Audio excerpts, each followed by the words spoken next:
Todo lo que haces es una grande bendición para nuestras vidas, Dios mío, Señor. Nos sentimos felices de estar aquí en tu casa, Padre Celestial, en tu preciosa iglesia, amistad con Dios, Dios mío. Te alabamos y te adoramos, te bendecimos y te glorificamos. Gracias, Dios mío, por amarnos y por permitirnos escuchar tu palabra por medio de este instituto bíblico, por medio de esta academia bíblica. Que la gracia tuya nos siga acompañando, por favor. Háblanos el día de hoy, que conozcamos más y más de ti. En el nombre de Jesús. Amén y amén. Listos, hermanitos. Entonces, Margot, estamos en tus manos. Tenemos media horita bien buena, así como para estudiar, para escuchar a estos bellos estudiantes. Mi paz, Michil va a exponer. Ya Michil está preparado. Organícense, eso, como quieran, está bien. Sí, pastor. Para proyectar, ¿me da el acceso? ¿O cómo?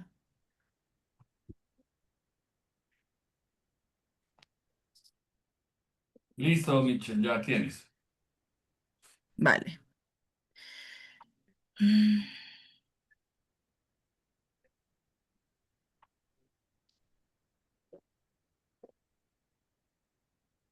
Cuando comiencen a gritar por allá mientras está el partido, yo no sé, hermanos. Ustedes, por favor, recuerden que pueden ser gritos de júbilo o gritos de dolor.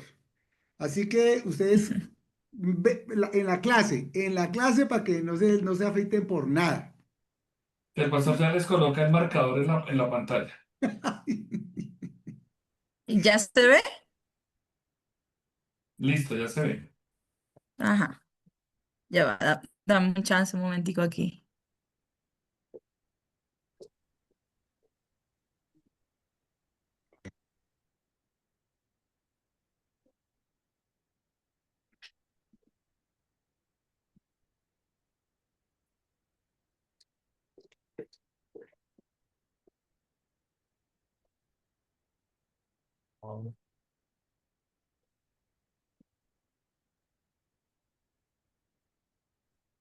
Ok.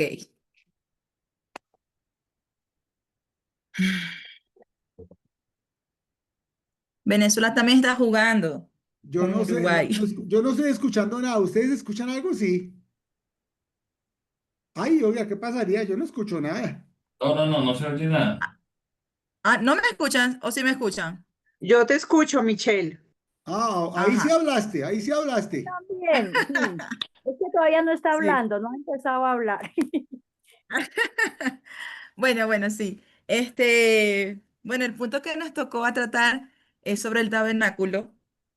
Y bueno, vamos a explicar un poquito, que la clase pasada el profesor lo explicó, habló sobre ello.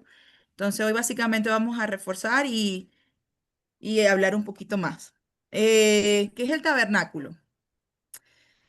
Dice, era un santuario portátil construido por Moisés por mandato de Dios en el desierto, donde el pueblo de Israel ofrecía sacrificios y buscaba la presencia de Dios.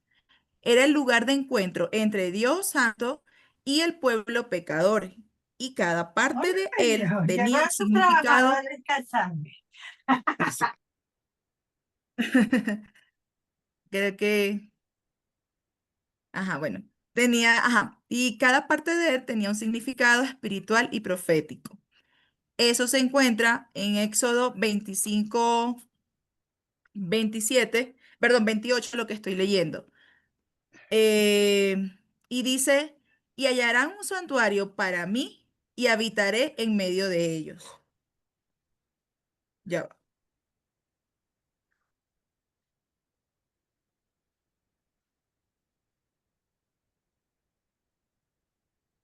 Ok. Asimismo, esto tiene un objetivo, que es identificar y representar. ¿Qué tiene que ver aquella antigua tienda con nosotros, la iglesia del siglo XXI? Y aquí le vamos a dar una breve estudiada o mirada bíblica, como dice. Dice, esto estuvo compuesto por varias estructuras, ¿verdad? Y partes que tenía el tabernáculo. Pero dice brevemente, Todo en el tabernáculo apuntaba proféticamente a Jesucristo. Esto está en Primera de Juan 14, que dice, Jesús habitó entre nosotros, lo que literalmente significa, puso su tabernáculo entre nosotros. Así como Dios habitaba entre su pueblo en el tabernáculo, ahora habita con nosotros en Jesús y en cada creyente por el Espíritu Santo. Esto se respalda con 1 Corintios 3:16, que dice, ¿no saben ustedes que son el templo de Dios y que el Espíritu de Dios habita en ustedes?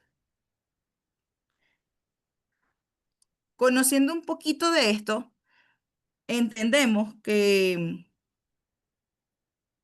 eh, en el Antiguo Testamento lo del tabernáculo tenía sus, digamos, sus partes, y por ello es importante, antes de conocer un poquito más sobre esto, entender y conocer también sobre estas partes, ¿no? Que tenía. Una de ellas era el atrio. Y en el atrio estaba, habían otras cosas que también tenían su significado, pero vamos a leer un poquito aquí. Dice, este patio rectangular estaba delimitado por cortinas de lino y tenía una sola entrada al oriente.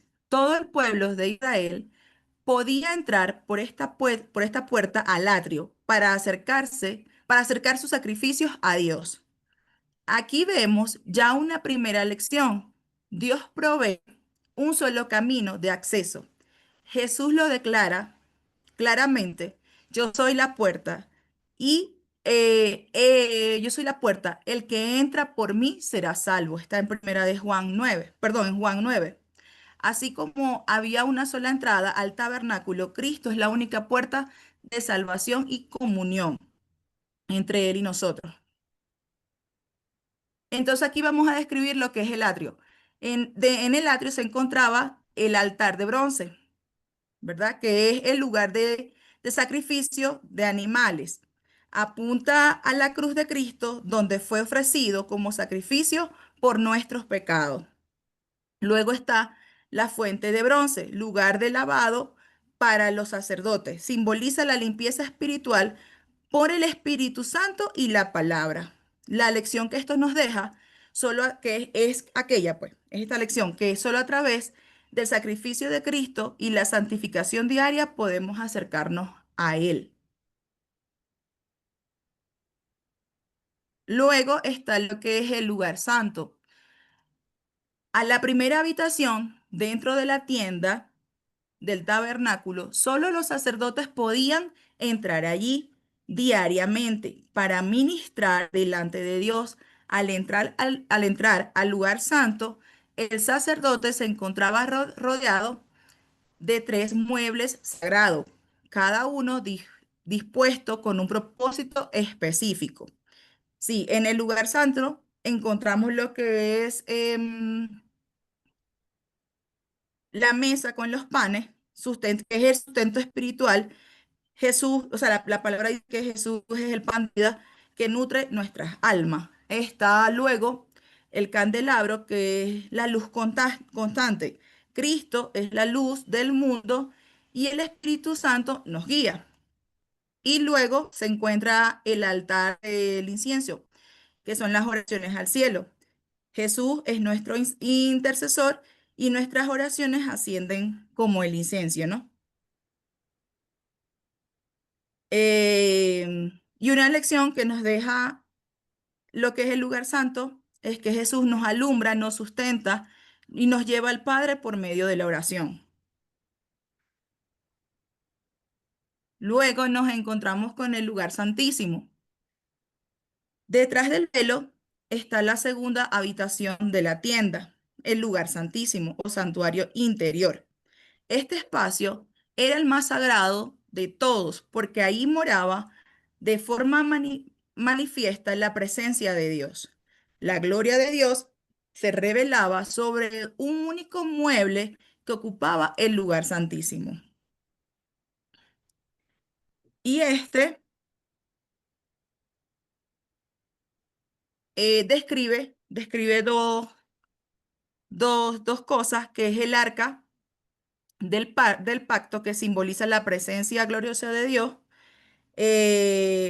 Contenía la ley, el maná y la vara de Aarón, y lo que es el sumo sacerdote o propiciatorio, que es el lugar donde perdón, que es el lugar donde se rociaba sangre a, a punta del sacrificio de Cristo, ¿no? Quien es nuestro propiciatorio. Y este nos deja un versículo que está en Romanos 3:25. Dice, Dios presentó a Cristo como sacrificio de propiciación por medio de su sangre.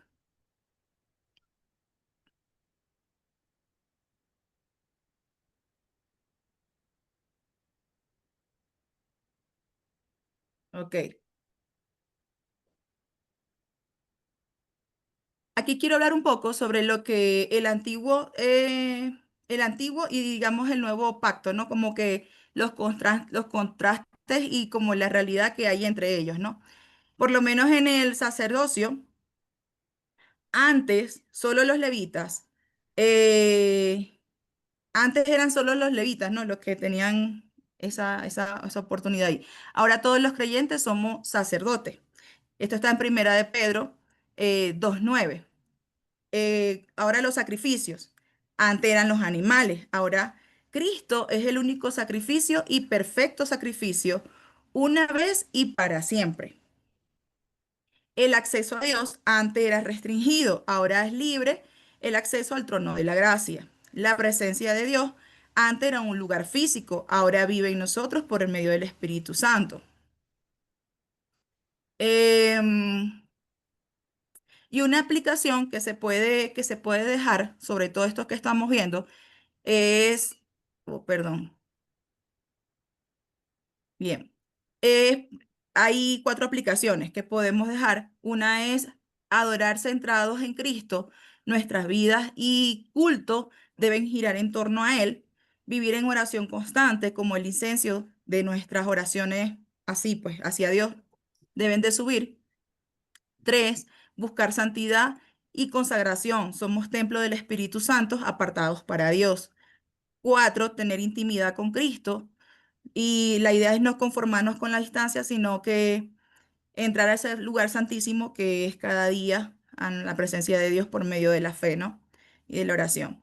Y como conclusión tenemos, eh, es el hecho de entender que el tabernáculo no solo es una historia, es una representación del plan de redención, con todo, o sea, todo lo que en él apuntaba era Jesús, y todo es Jesús, que nos lleva a esa relación con Dios. Hoy tenemos lo que antes era imposible, que es una intimidad con Dios, una luz, un sustento, guía, comunión, y ese acceso, ¿no? Libre a ese lugar santísimo, ¿no? Y la idea es valorar el privilegio y que vivamos como esos santuarios vivos que reflejan su gloria. Y por último, quiero dejar este versículo que está en Hebreo 4:16, que dice, acerquémonos confiadamente al trono de la gracia. Entonces, bueno, eso es básicamente lo que, lo que estuvimos trabajando em, en estos tiempos, fue lo que nos tocó y bueno, lo que queríamos enseñarle y compartirle. ¿Puedo dejar de compartir o Muéstrame la primera imagen. ya voy? ¿Acá? Sí, no, no, espera, ya encontré aquí otra imagen. Pensé que tenía más grande el documento. O si puedes agrandar esa imagen que estás mostrando. Es todo, yo creo que todo lo que me da. No, no, no, no. Tú puedes darle aquí en esa lupita que está ahí. Ah, no, en la lupita no, en este más, ahí donde está el 3 del 14 ahí arribita. Ya. En ese más le puedes agrandar un poco, Michelle. Ajá, ajá, ya lo vi, sí. Y ubica la imagen primero, para que todos la podamos ver. Sí, como moverla, ¿no? Baja, no, baja, baja, Baja con el scroll del celular. Ok. Ya ¿Aquí? puedes dejar ahí. Es para ver un poquitico el tabernáculo, el dibujo.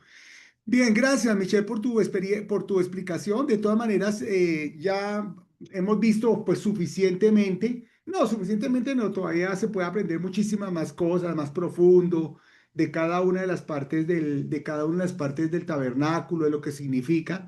Y lo que Michelle está diciendo muy bien, hermanas, hermanos y hermanas, muy aclaradamente, es que precisamente este tabernáculo, ese edificio que ustedes ven ahí, que se trasladaba portátil, que estaba en medio del campamento, todos los 40 años del desierto, queridos estudiantes, es una significancia, es un símbolo, es un tipo de nuestro Señor Jesucristo. Por ejemplo,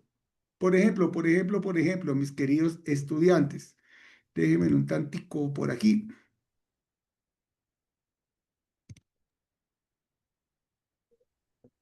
Por ejemplo, uno puede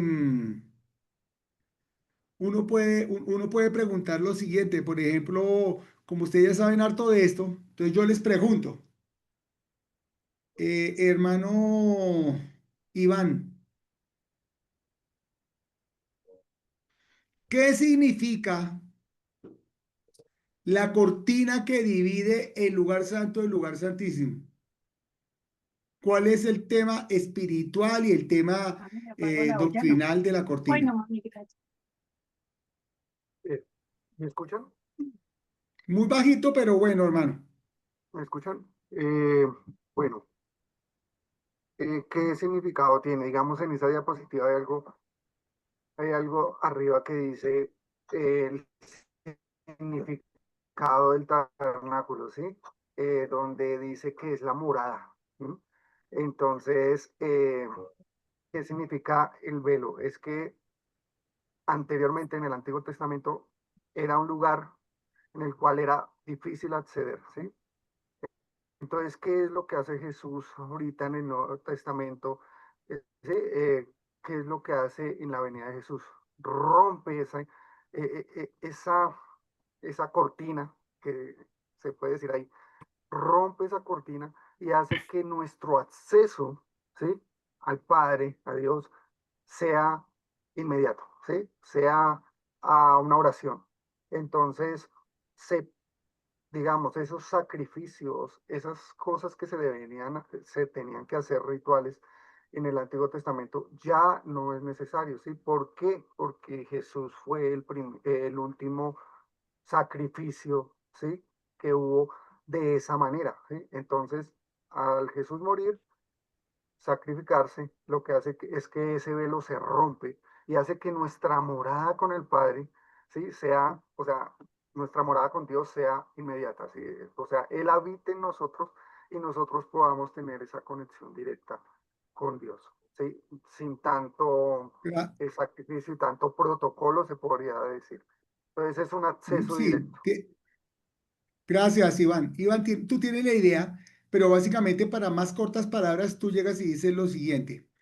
Antes, en el Antiguo Testamento, en la ley de Jehová, en la ley de Moisés, el velo del templo, que así se llamaba en los tiempos de Jesús, en ese tiempo se llamaba las cortinas del tabernáculo, las cortinas que separaban el lugar santo del lugar santísimo, impedían entrar al lugar santísimo porque en el lugar santísimo estaba la misma presencia de Dios y nadie podía entrar allá porque no, si no se había santificado, el único que podía entrar era ¿quién?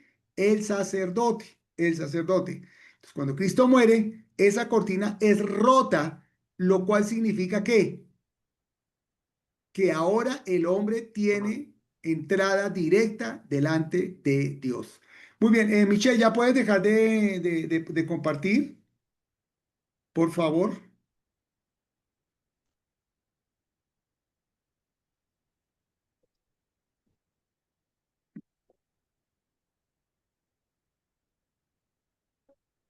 A ver, hermana, a ver quién más está por acá. Hermano Edgar, Sí, señor.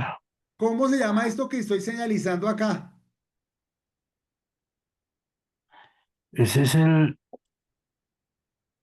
el santuario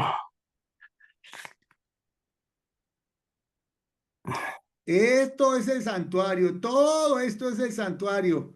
Pero esto, ¿cómo se llama? Hermana Michelle Urdaneta,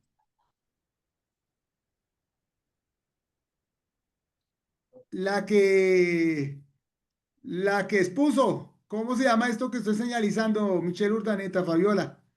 Activa el micrófono que no te escucho. Daniela, Daniela Si mal no Vergara. estoy, es el recinto. Si mal no estoy. ¿El recinto? No, señorita. A ver, venga a ver quién más está. Michelle Osma, señorita Osma, ¿cómo se llama mi hermanita? Mi hermana, mi bella hermanita, God. que está en la, que es la directora del curso. Ay, póngale, Margot, Margot. Marigol. A ver, Margot, ¿qué es esto que estoy señalizando acá? Ay, es que sí tengo la palabra, pero no me acuerdo del. Daniela Barrios. El altar de bronce. ¡Casi!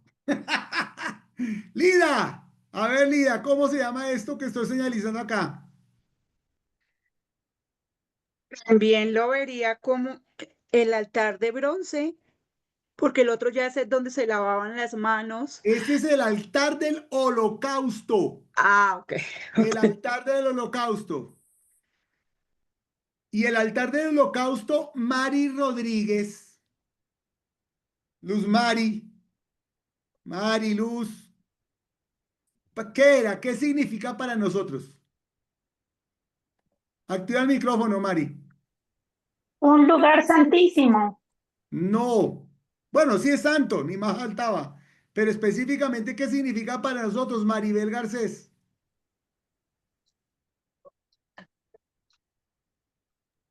Los sacrificios.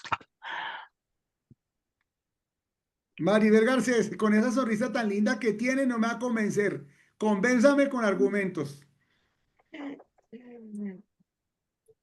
Próbranos, alúmbranos, sustenta, Espera, ¿no? no, espera. El altar del holocausto, ¿qué significa? ¿Qué se hace ahí? ¿Qué pasa ahí, Maribel Garcés? Donde Muy estaba bien, el ¿qué me candelero falta? y todo lo que se iba a ofrecer. ¿Un qué? Sacrificio. Un pero ¿qué más? A ver, me falta Yolima Cárdenas, hermana Yolima, ¿qué es este lugar que está acá? ¿Para qué era y qué significa para nosotros? Era de sacrificado. Ahí La era mesa donde se de llevaban postre. Yolima Cárdenas. Ahí era donde se llevaban los animales para sacrificarlos y pues para nosotros significa el sacrificio que Jesús hizo por nosotros en la cruz. Casi 50%, Yolima. Exactamente Ouch. es lo primero. Es el altar más grande del tabernáculo. Está al principio de todo, de toda la tienda. El altar de los holocaustos era el lugar donde se llevaban todos los animales que los judíos iban y sacrificaban delante del Señor. Este altar era el más grande y allá sacrificaban bueyes, toros, ovejas, palomas, todos los animales y todo el tiempo estaba prendido. Recuerden que yo les dije a ustedes que nunca podía apagarse y significa ¿qué? Lida, ¿qué La, significa? o sea, el sacrificio es como la limpieza espiritual, o sea, Casi. La redención de pecados. No. Significa la alabanza y la adoración. Sacrificio de Cristo. Significa que nunca, por ningún motivo, se puede dejar de alabar y adorar al Señor. Por eso ese altar nunca debía de apagarse la llama, siempre debía de estar prendido. Pero después sí pasamos a esta cajita que hay acá. Voy a ver si lo puedo agrandar. Uy, sí, sí lo puedo agrandar un poquito. Uy, ay, ¿por dónde me fui yo?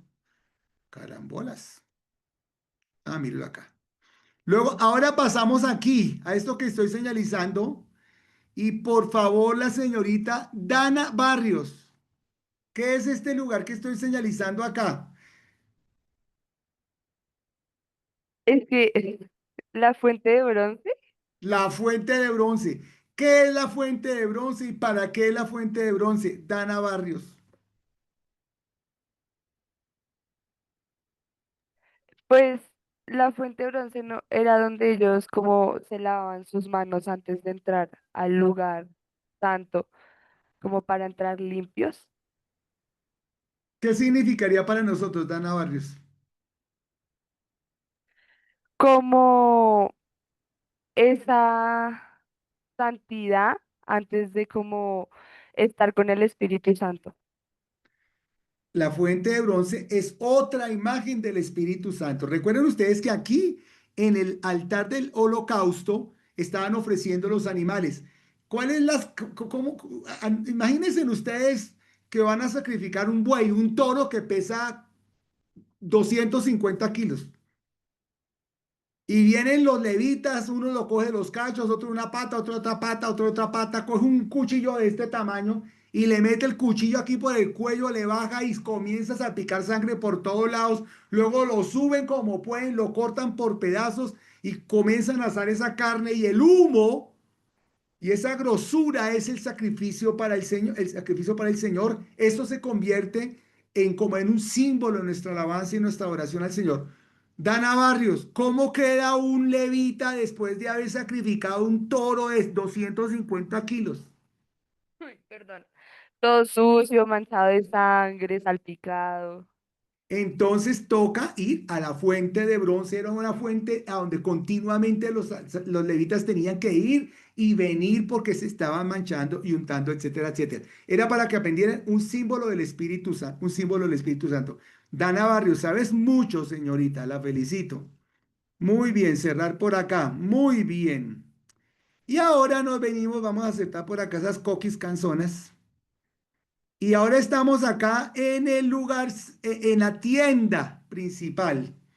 Entonces la hermana Daniela Vargas, que también sabe mucho, nos va a decir qué significa este aparato que estoy señalizando aquí con el mouse.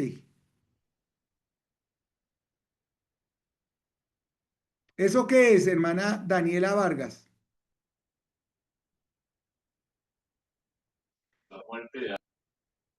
Candelabro. Daniela, Ya la no hermana dejes que Margot lo otros dijo. opinen por ti. Danielita, es precisamente el candelabro de los 7 brazos que hoy en día se llama la menorá en hebreo. La menorá en hebreo. Muy bien, queridos hermanitos. Daniela no le ayudó por allá una amiga mía, pero Daniela sí nos va a decir qué significa para nosotros la menorá. Que la amiga responda. No. Yo no soy tan de tanta gracia. A ver, señorita. Bueno, tranquila, está bien. ¿Quién me dice qué significa el candelabro allá en este lugar que estaba cubierto por los 4 lados con toda esa cantidad de cortinas y no le entraba la luz? ¿Qué significa hoy en día para Sí, nosotros? Lida, ¿qué, La qué puede guía, significar la menorá hoy para nosotros? la guía del Espíritu Santo. La guía del Espíritu Santo en un lugar oscuro. Ahora, ese lugar no tenía ventanas. Ese lugar no tenía ventanas. Entonces, ¿qué significa eso? Ese candelabro estaba prendido continuamente también con sus 7 lucecitas, sus 7 candeleros de sus 7 brazos, y significa la luz del Espíritu Santo guiando al hombre a la presencia de Dios. Recuerden que allá detrás de la cortina está la presencia de Dios. Amén. Está la presencia del Señor, de Dios. Muy bien. Y esta mesita que estoy señalizando acá, esta mesita, ¿qué significa, hermano Iván, Edgar Serrano?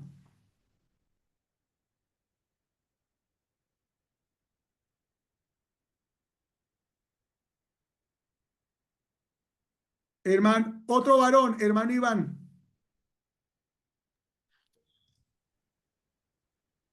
Qué pena, profe, el internet se me cortó y me tocó volver a entrar. Porque la pregunta, perdón. Está bien, no hay problema. Margot, ahora sí fue. A Eso ver, es a ver. los Ahora panes sí de le la tocó el 8. A ver, los panes de la proposición. no tanto los panes, bueno, sí, Es pero la le falta mesa. algo. Dímelo completo. La mesa, o sea, La mesa de los panes. Exactamente, la la mesa de los mesa de los panes. panes de la proposición. Eso. Margot Osma. Y Margot Dorma. eso también significaba las 12 tribus en el Antiguo Testamento, las 12 tribus de Israel. ¿Que están en dónde? ¿A quién? ¿Qué significa que están aquí en este lugar? En este lugar. Ay. Significa, tranquilos, está bien, estamos aprendiendo. Significa que el pueblo de Dios está en la presencia de Dios, está delante de Dios, está delante de Dios. Y este otro lugarcito, qué pena que se ve como un poquito borroso. Uy. Esto ya no agrando más. Este aparato, ¿qué es? A ver, hermana, ¿quién me falta preguntarle? Mari. No pasa, la verdad no sé. Tranquila, no hay ningún problema. ¿Quién sabe? Es el altar del incienso. Es el altar del incienso. ¿Qué significa el altar del incienso en su significado para nosotros? ¿O qué significa? Las oraciones de los Las justos. oraciones. Las oraciones de los santos, sí, que están delante de Dios, están en la presencia de Dios. Significa la santidad de Dios. Allí está la santidad de Dios, por supuesto que sí. Y el último mueble detrás de la tela, detrás de la cortina, ¿cómo se llama este mueble? Me falta Maribel Garcés. ¿Cómo se llama este mueble que estoy señalizando, Maribel Garcés? Ay, pastor, estoy en el celular y lo veo muy No, pequeño. sí, claro, sí, señorita. Te voy a preguntar de otra manera, Maribel. Sí. ¿Qué muebles hay detrás del velo? ¿Qué muebles hay detrás de la cortina que separa el lugar santo del lugar santísimo? ¿Qué hay en el lugar santísimo? Está el incensario de oro. No, eso está en el lugar santo, lo acabamos de ver, nos lo dijo la señorita aquí de unas, Michelle. Este que estoy señalizando es el incensario. Está el arca del pacto. La presencia. Ajá. Gracias, Maribel. Otra vez como que te contestan, te ayudan por allá en otro lado. Maribel Es el arca Margot. del pacto. El arca del Muy pacto, sí. bien. A ver, ¿qué más me falta? Daniela, ¿qué significa? ¿Cuál es el significado del arca del pacto? Yo no sé, pero puede ser. Voy a decirlo. A ver, Daniela, dígalo. Arriesgosis. Arriesgate. No me acuerdo. La presencia de Dios. El arca del pacto, este mueble que está aquí, significa la presencia de Dios, la Shekinah, que es la mismísima presencia del Señor, y tiene más significados. Es el lugar donde se efectúa el cubrimiento de los pecados de los hombres según la ley de Moisés. Son dos querubines con sus alas extendidas mirando la superficie de la mesa, etcétera, etcétera. Y para terminar, le vamos a enseñar a la hermana Maribel y al que no sepa cuáles son los 3 elementos que hay dentro del arca del pacto. A ver, Margot, a ver si sabe. Margot no sabe, pero va a preguntar. La Las tabla tablas de de los Moisés. mandamientos, el maná y la vara de Aarón. Listo, ven que sí, mis queridos estudiantes, ven que sí. Listo, muy bien. Ese tipo de cosas del tabernáculo es precisamente todo lo que está esto rescatando precisamente el libro de los hechos, el libro de los hechos, el libro de los hebreos que estamos viendo. Es un libro es un libro que alimenta nuestra fe con respecto a qué es más importante. Todo lo que ustedes ven, lo que les acabé de preguntar, era demasiado elaborado, con medidas exactas, con temperaturas exactas, con telas exactas, muy puntual, muy perfecto, muy perfecto. Todo eso es tipología de nuestro Señor Jesucristo. Y el autor del libro de Hebreos usa todo este libro para decir, Ni Abraham, ni Isaac, ni los patriarcas, ni el pueblo, ni la ley, ni los sacrificios, ni los sacerdotes, ni absolutamente nada es tan importante como Jesús el Salvador. Querida Lina. Pastor, una pregunta, porque en algunas partes, o sea, uno a veces lee el tabernáculo o el santuario, ¿sí? Entiendo que en teoría los dos tienen el mismo significado, o por qué le dicen en unos tabernáculos y en otros santuario. Bueno, lo usan indistintamente, aunque cuando hablamos de tabernáculo, estamos hablando específicamente del mueble, de la tienda que construyó Moisés en el desierto, y que funcionó hasta que Salomón construyó el templo. Estamos hablando de esta tienda que estábamos viendo ahorita en la imagen. Cuando hablamos del santuario, está hablando en términos generales del lugar donde se sacrificaban los holocaustos, pero ya en el templo, ya como tal en el templo, ya como tal en el templo, el santuario, básicamente es como eso. Amén. Listo, mis hermanitos. ¿Alguna pregunta con respecto al tabernáculo de reunión, lo que significaría para nosotros? Muy bien, mis No, queridos. todo claro. Todo claro. Gracias, amada. Listo. Muy bien, denme un minutico, mis hermanos, ya vengo.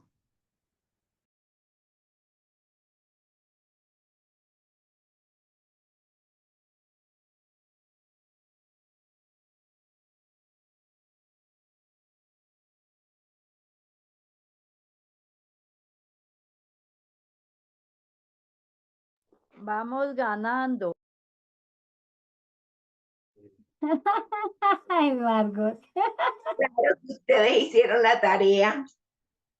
Y Es Venezuela apenas. va perdiendo Y Venezuela perdió. con Sí, 2-0 Uruguay. Bueno, que son dos equipos, ¿no? Lucho el Lucho. Vea, ya ahí la descubrió el profe hablando del partido, Margot. Vamos ganando. Sí, 1-0. No sé. Cuando sonaron las trompetas. Está silenciado, maestro. ¿Quién va ganando? ¿Colombia? Colombia. señor. No lo creo. Yo aposté, no, mentira. Yo no apuesto, no. Yo le dije al pastor que íbamos a perder 3-0, pero ya perdí la apuesta con el Yo pastor. Digo, no, también dije nosotros que íbamos a apostamos. No, perder no, no, no, no, no, no, no, no, no, no. Bien, mis hermanitos. Vamos a seguir adelante. Entonces, hermanitos.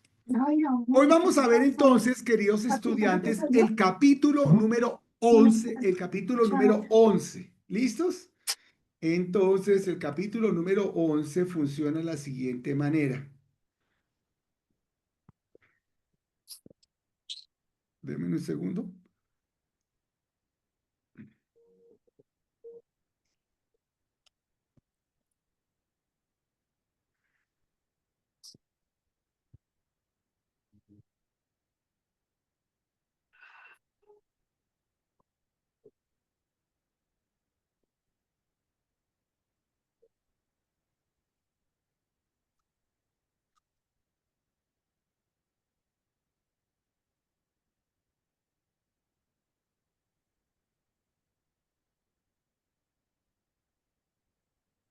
Muy bien, mis queridos estudiantes. Nos vamos entonces a ver uno de los capítulos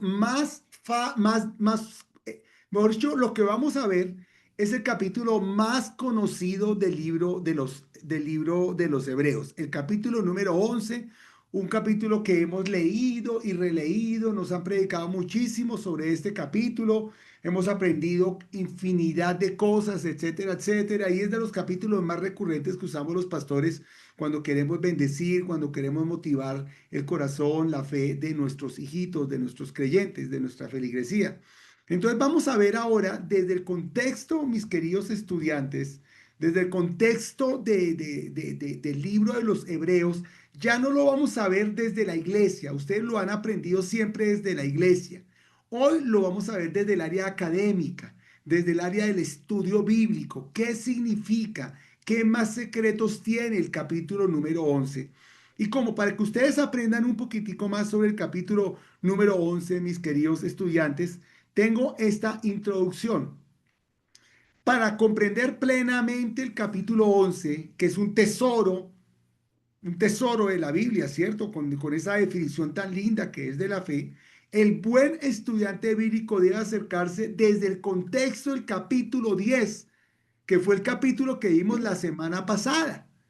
Es decir, para entender plenamente el capítulo número 11, es necesario entender muy bien lo que nos quiere enseñar el capítulo número 10. De alguna manera, el capítulo 10, el anterior capítulo, plantea premisas, es decir, hace planteamientos, hace introducciones a ciertos temas que son respondidos plenamente en el capítulo 11 y en el capítulo 12. Es decir, vamos a ver un contraste entre el capítulo 10 y el capítulo 11 y por supuesto el contraste va a resultar favorecedor a que ustedes no saben a quién va a resultar favorecedor, que es lo que hemos venido viendo y analizando todo este tiempo, mis queridos estudiantes. Muy bien.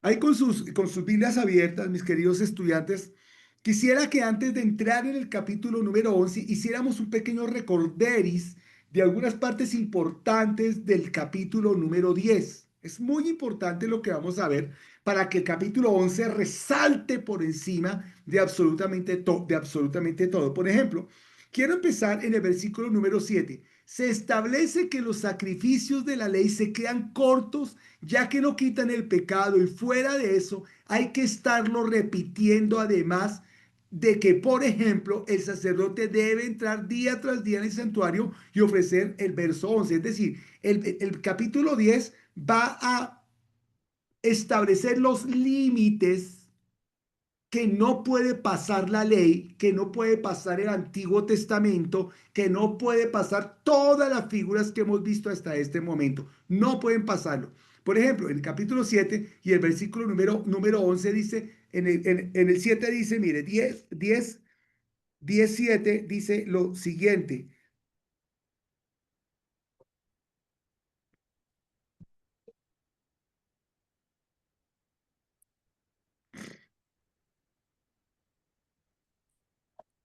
Perdón, ese 4, versículo número 4.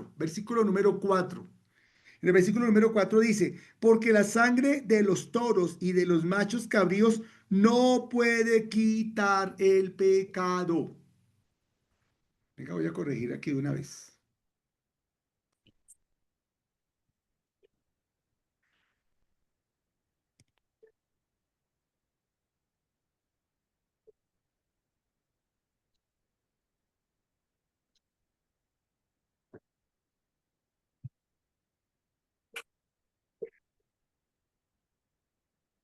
Listo, el capítulo número 4, entonces, mis queridos estudiantes.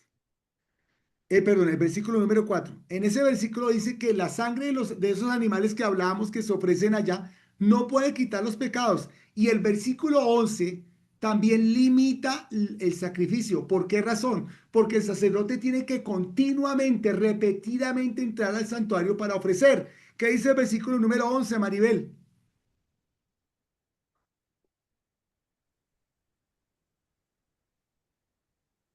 Y ciertamente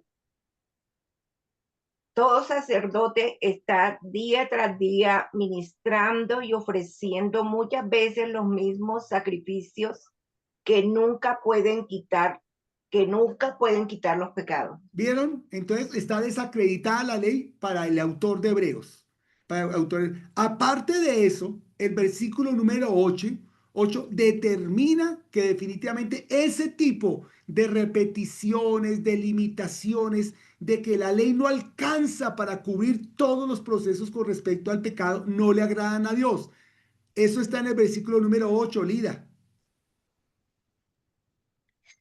Dice, diciendo primero, sacrificio y ofrenda y holocaustos y expiaciones por el pecado, no quisiste, ni te agradaron, las cuales cosas se ofrecen según la ley. Muy bien. No le agradan al Señor ningún tipo de sacrificio, de ofrenda, ni nada de esas cosas, ¿Se acuerdan ustedes se acuerdan ustedes en el ayuno, en el ayuno, en el capítulo, ¿en dónde está eso? En Isaías, capítulo 58, es donde está el ayuno del Señor, que la gente dice, la gente le ofrecía sacrificio al Señor y el Señor decía, a mí no me llaman la atención sus ayunos porque su corazón está lejos de mí. Noten ustedes que muchas veces uno cumple muchos ritos. A veces uno cumple con muchas cosas en la iglesia, que soy líder de la iglesia, tengo que llegar temprano, tengo esto limpio, soy la maestra de la iglesia infantil, me toca trabajar en esto, me toca trabajar aquello, cumplo con los niños, los llamo, estoy pendiente de esto, cumplo con mi trabajo, estoy en la alabanza, hago esto, hago aquello, estoy muy metida haciendo todas las cosas y uno se mete en una cantidad de responsabilidades delante de Dios. Pero yo quiero decirte que a Dios no lo compramos, ni siquiera lo compramos con nuestros diezmos y con nuestras ofrendas. Yo quiero decirles a ustedes que a Dios no lo compramos, miren hermanos, con ninguna cosa que nosotros hagamos, porque esos son actos que hacemos que se quedan limitados comparado con el verdadero hecho de nuestra salvación que está en este lugar azulito, que está en este lugar azulito. El perfecto sacrificio es el que Cristo ha logrado. El perfecto sacrificio, el que verdaderamente vale, es el que Cristo ha logrado. Por ejemplo, en el versículo 10 dice, de hecho, el comentario que hago del versículo 10 es que de hecho es tan superior que su sacrificio nos santifica para siempre. Daniela Vergara, el versículo 10. En esa voluntad somos santificados mediante la ofrenda del cuerpo de Jesucristo, hecha una vez para siempre. Y si lo comparamos con lo que estábamos leyendo, del versículo 4, del versículo 11, del versículo número 8, están limitados todo lo que se haga en el sacrificio, allá en el tabernáculo. Cristo nos ha santificado de una vez, ¿y por cuánto tiempo, hermanos? Para siempre, para siempre. Pero no solamente eso, dice el capítulo 10, sino que una sola ofrenda, no solamente en el versículo 10 nos santifica, sino que esa ofrenda de Cristo nos perfecciona. Michel Fabiola, versículo 14. Ok, voy. El 14 dice, pero estoy leyendo, ¿en qué versión lo están leyendo? En donde quiera leerlo. Ah, bueno. Porque con un solo sacrificio, Jesucristo hizo que Dios hiciera perfectos a todos los que eligió para ser parte de su pueblo. Gracias, amada. Daniela, ¿qué es santificación? Es una buena pregunta. Pues se supone que es ser puros, ¿no? O sea, se ¿Se supone supone que que qué? que es ser puros, que el Señor nos dio como esa pureza, entonces todos los días nos santificamos. O sea, la pureza, si me hago entender, o sea, de una hoja negra, el punto blanco empieza a cambiar y a cambiar, como el borrador. Bueno, Michel Fabiola, ¿qué es la perfección?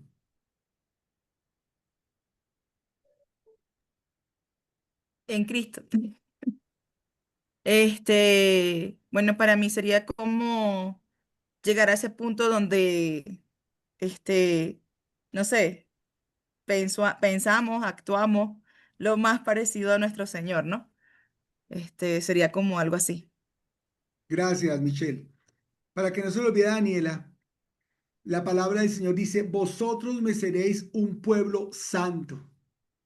Dios está llamando a su pueblo a la santificación, a que vivamos santamente, es decir, alejados del pecado y consagrados enteramente a Él. Santidad significa separado, significa consagrado. La vida de los cristianos es una vida de santificación. Nos alejamos del mundo para ser separados para Dios. Nos alejamos del mundo para consagrarnos para Dios. Este es el tipo de vida que Dios quiere que nosotros vivamos. Tú y yo estamos llamados a vivir una vida santa y el sacrificio de Cristo ha hecho posible que tú y yo seamos santificados. ¿Lo notan?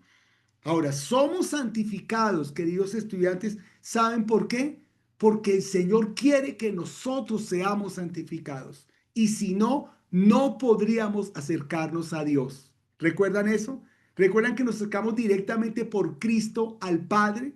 Porque Cristo rompió ese velo. Eso es lo que significa, lo que nos decía Iván al principio.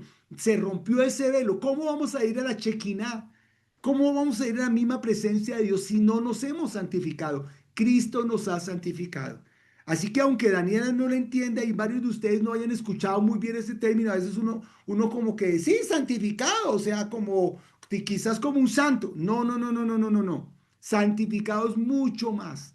Es un estilo de vida diferente, estudiante precioso. Es un estilo, un modelo de vida. Tú caminas diferente, tú piensas diferente, tú eres de un pueblo diferente, tú hablas diferente porque eres el pueblo de Dios, eres un pueblo santo. Tienes que meterte eso en la cabeza. Cristo lo logró para ti. Pero no solamente eso, mi querido estudiante, sino que según el versículo número 14, hemos sido perfeccionados por Cristo de una vez y para siempre. ¿Qué significa eso? ¡Wow! Perfectos. ¿Quién es el hombre perfecto? El hombre perfecto es ese de mentón alto, lleno de plata, recursos perfectos, sin barriga, con barriga, sin barriga y todo acuerpado, todo hermoso, por ahí de unos 28 o 30 años, que todas las mujeres se derriten por él. Ese es el hombre perfecto. La mujer perfecta es aquella de cuerpo perfecto, que se la sabe todas y todo ello. ¿Ese es el hombre perfecto? No. Esa perfección de la cual está hablando el autor aquí, el autor acá, se está refiriendo a lo siguiente. Miren esto. La ley falló. El que cumpla con la ley inclusive va a fallar porque no la va a poder cumplir completamente. Cristo te ha hecho perfecto delante de Dios. Cristo te hace vivir tu vida de acuerdo a los designios originales de Dios. Resultas siendo un hombre o una mujer perfecta delante de Dios. Ahora, perfecto no significa que no peques. Una persona perfecta, escúchame bien, varón y varona, estudiante querido, una persona perfecta es aquella persona que habiendo pecado reconoce sus faltas, se arrepiente, paga el precio por su pecado, mi querido estudiante, se aleja del pecado y camina en una vida de santidad. Una persona perfecta es aquella persona que vive de acuerdo a la palabra de Dios, no como ley, sino que la palabra de Dios está de continuo en su corazón, de continuo en su boca. Es una bendición ser perfectos porque Cristo nos ha hecho perfectos. Yolima. Pastor, yo pues me gustaría compartir con usted, pero yo nunca uso la palabra perfección para ningún ser humano. No sé por qué. Yo siempre he pensado que solo Dios es perfecto. Y en mis muchas situaciones como mamá, como esposa, como hija, como hermana, siempre he pensado que para mí Dios solo es perfecto y también pienso pues en el pecado original, ¿no? Que es lo que nosotros como seres humanos llevamos. Pero a mí me cuesta mucho decir que soy perfecta. Pero Y me cuesta muchísimo decir que soy perfecta. Yo siempre les digo a mis hijos, no.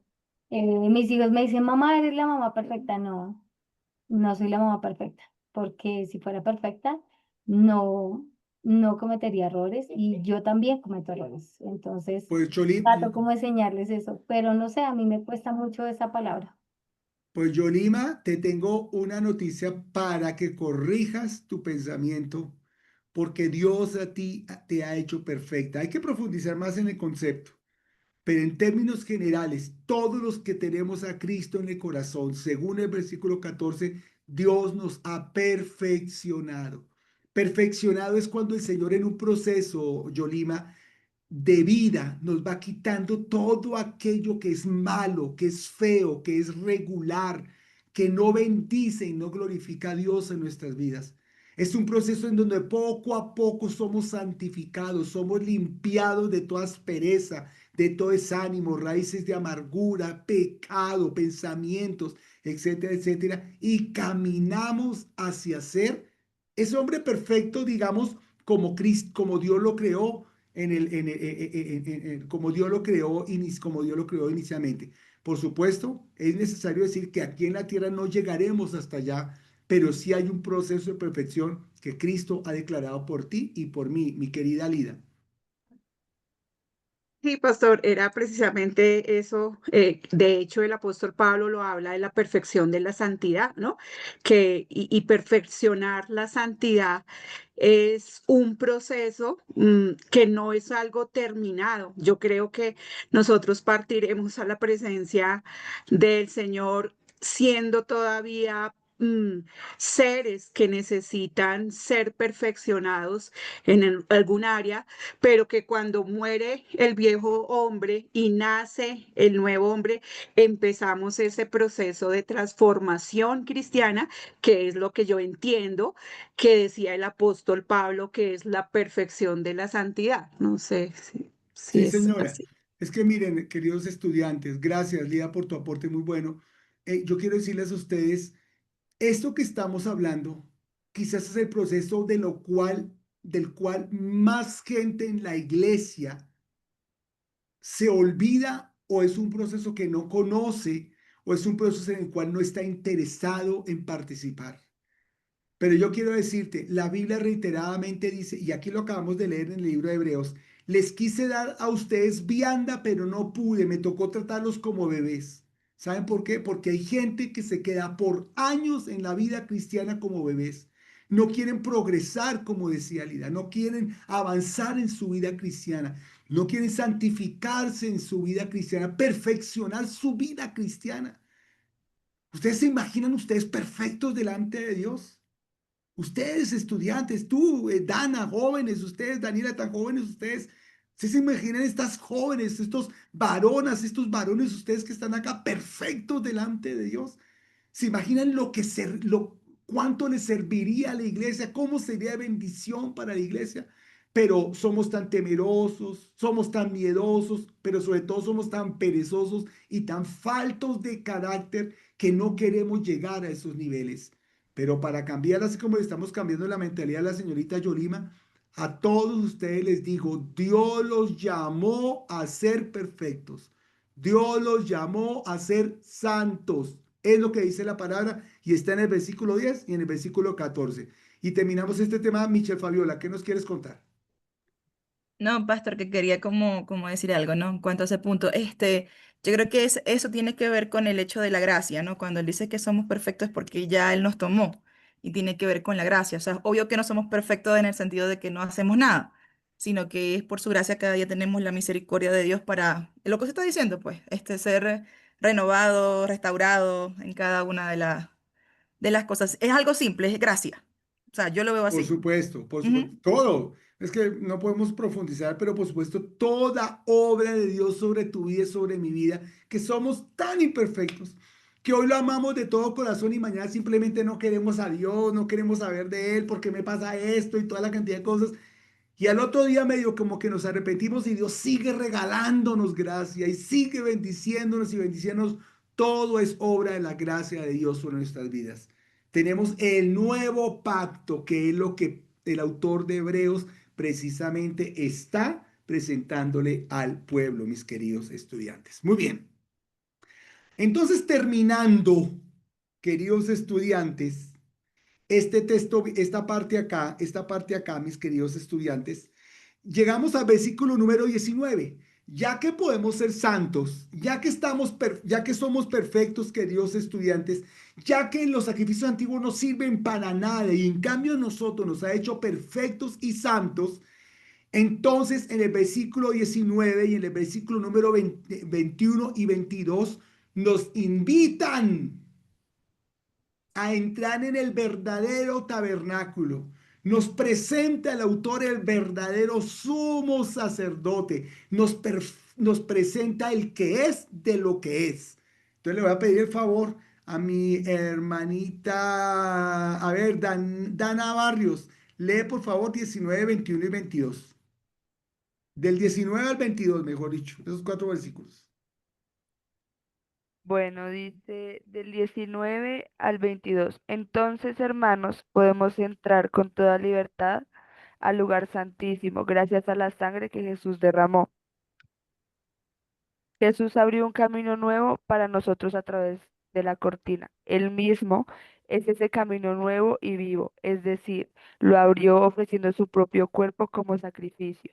El gran sacerdote que tenemos reina sobre la casa de Dios. Nos ha limpiado y liberado de toda culpa y ahora nuestro cuerpo está lavado con agua pura. Entonces, acerquémonos a Dios con un corazón sincero, seguro de la fe que tenemos. Notan ustedes, gracias Dana, notan ustedes entonces el cambio tan lindo. La ley se quedó corta, varonas, se quedó corta. Pero ahora que tenemos la obra de Cristo, el autor nos dice, acerquémonos pues ¿cómo?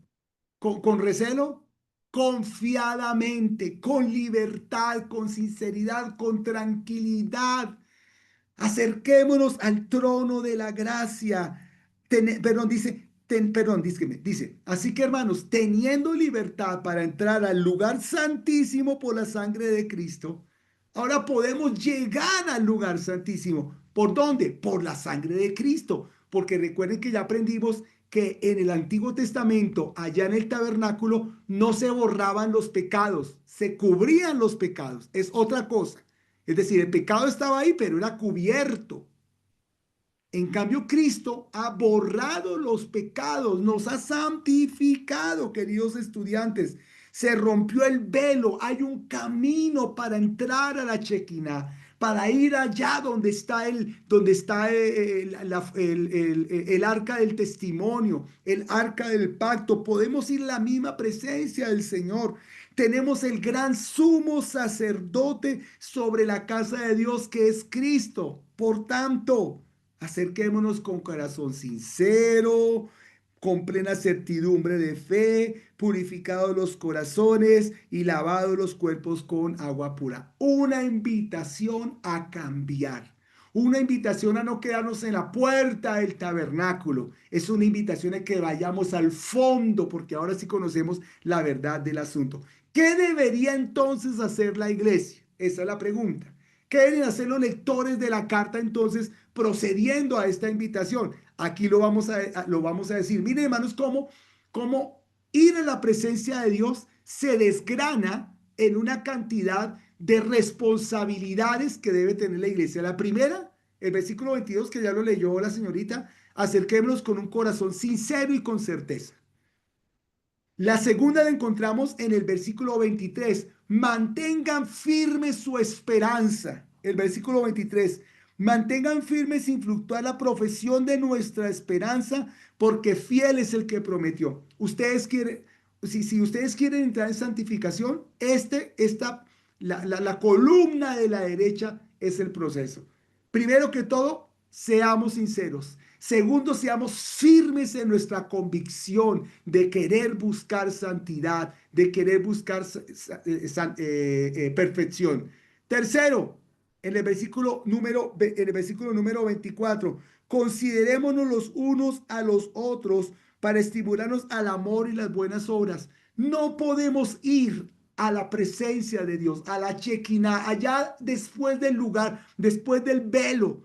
No podemos llegar a la presencia de Dios si descuidamos el amor al prójimo.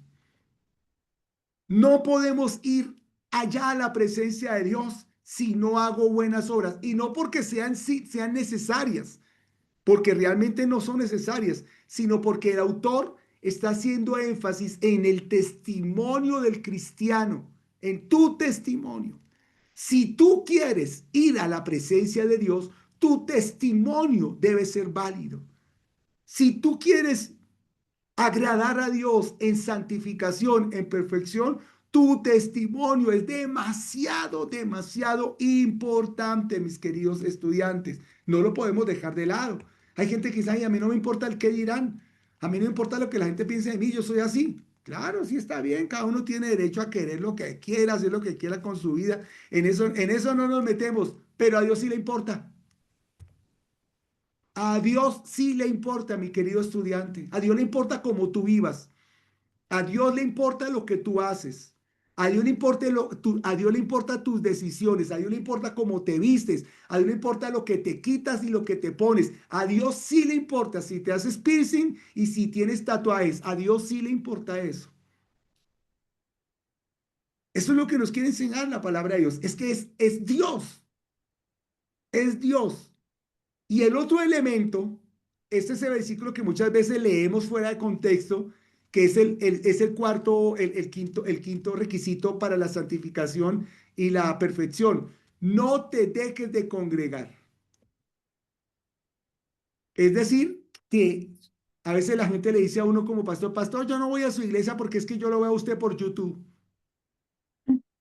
No, pastor, yo no voy a la iglesia porque me queda lejos, pero yo soy feliz viendo a la iglesia y hasta le mando el diezmo, pastor. No se preocupe que yo le mando el diezmo. No, señor. Aquí el tema no es de enviar el diezmo. Para Dios, escuchen bien, hermanos, para Dios el tema es que tú estés en comunión con los hijos de Dios. Para Dios el tema es que nos congreguemos,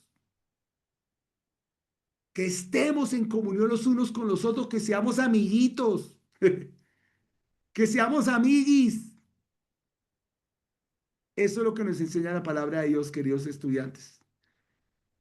Es lo que debe de hacer la iglesia. Esto nos lleva, estudiantes queridos, a uno de los más difíciles versículos que yo he podido encontrar en la palabra de Dios.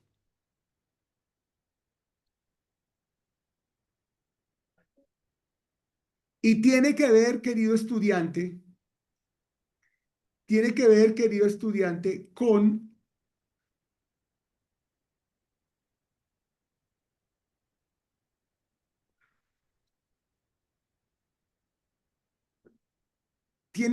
con Hebreos capítulo número 10. Y en este le voy a pedir el favor a Lida que me hagas el favor de leer. A ver ustedes qué opinan de este texto bíblico que sigue aquí. Por favor, hermana Lida, lee el versículo capítulo 10 del 26 hasta el 31. Porque si pecaremos voluntariamente después de haber recibido el conocimiento de la verdad, ya no queda más sacrificio por los pecados, sino una horrenda expectación de juicio y de hervor de fuego que ha de devorar a los adversarios. El que viola la ley de Moisés por el testimonio de 2 o de 3 testigos muere irremisiblemente. Cuanto mayor castigo pensáis que merecerá el que pisoteare al Hijo de Dios y tuviere por inmunda la sangre del pacto en la cual fue santificado e hiciere afrenta al Espíritu de gracia, pues conoceremos al que dijo, mía es la venganza, yo daré el pago, dice el Señor, y otra vez el Señor juzgará a su pueblo. Horrenda cosa es caer en manos del Dios vivo, pero traed a la memoria los días pasados en los cuales, después de haber sido iluminados, sostuvisteis gran combate de padecimientos. Hasta ahí, Lida, gracias, sí, Ok. señora. Muy bien, ¿cómo les parecen estos versículos? ¿Cómo se les parece a ustedes este versículo tan bomba atómica, mis queridos estudiantes? Es literal, a mí me parece que es una bomba atómica, es una bomba difícil de procesar. Me parece, queridos estudiantes, que Dios aquí nos está enseñando algo pues impresionante, algo tremendo, mis queridos estudiantes. Y mire cómo lo vamos a analizar, queridos estudiantes, de la siguiente manera. Porque, a ver, le voy a pedir el favor a Iván. Iván, ¿qué significa este versículo que acabo? ¿Qué significa para ti? ¿Cómo interpretas tú este versículo que acabo de señalizar ahí en azul. Porque porque si pecaremos voluntariamente después de haber recibido el conocimiento de la verdad, ya no queda más sacrificio por los pecados. Eso quiere decir que el último sacrificio que se hizo aquí en la tierra fue el del Señor Jesucristo, ¿cierto? Entonces, si yo peco voluntariamente, pues ya no hay otro sacrificio por hacer. O sea, ya lo hizo el Señor Jesucristo. Entonces ya viene, es un tema de muerte, ¿sí? Ya no tengo otra opción, ¿sí? Vivo en pecado o vivo en santidad, vivo bajo la gracia o vivo bajo la muerte, pienso yo. Muy bien. Margot, porque si pecáramos voluntariamente después de haber recibido el conocimiento de la verdad, ya no queda más sacrificio por los pecados, sino una horrenda expectación de juicio y de hervor de fuego que ha de devorar a los adversarios. Báileme ese trompo en una uña, Margot. ¿Qué significa eso? Bueno, pastor, pues yo lo entiendo que dice que, o sea, que si nosotros ya tenemos el conocimiento de Dios y sabemos que el pecado es muerte, pues debemos cuidarnos en eso, porque ahí sí como dice, el que peca empata, no, o sea, tenemos que cada día estar buscando como esa perfección a ir cambiando. Ujú. Muy bien. Quiero explicarles a ustedes, este es uno de los versículos que usan muchas personas, muchos predicadores, muchos movimientos, para hablar que la salvación se puede perder, para decir que la salvación se puede perder, como bien lo dijo muy bien ahorita, como bien lo dijo Iván ahorita. A ver, ¿quién de ustedes ha pecado después de cristiana o después de que se convirtieron a Cristo? Levante la mano. ¿Ha hecho un pecadito pequeño o algo? A ver. Ahí están santos. Estos santitos. Listo. Muy bien.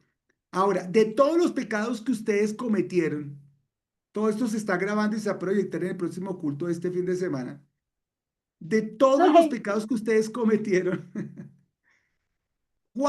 ¿cuántos pecados, no, les pregunto más generalmente, ¿alguno de esos pecados ustedes lo hicieron voluntariamente, a sabiendas? Es decir, yo sé que voy a pecar. Sí, señor. Claro, yo sí, no sé los demás, pero yo sí.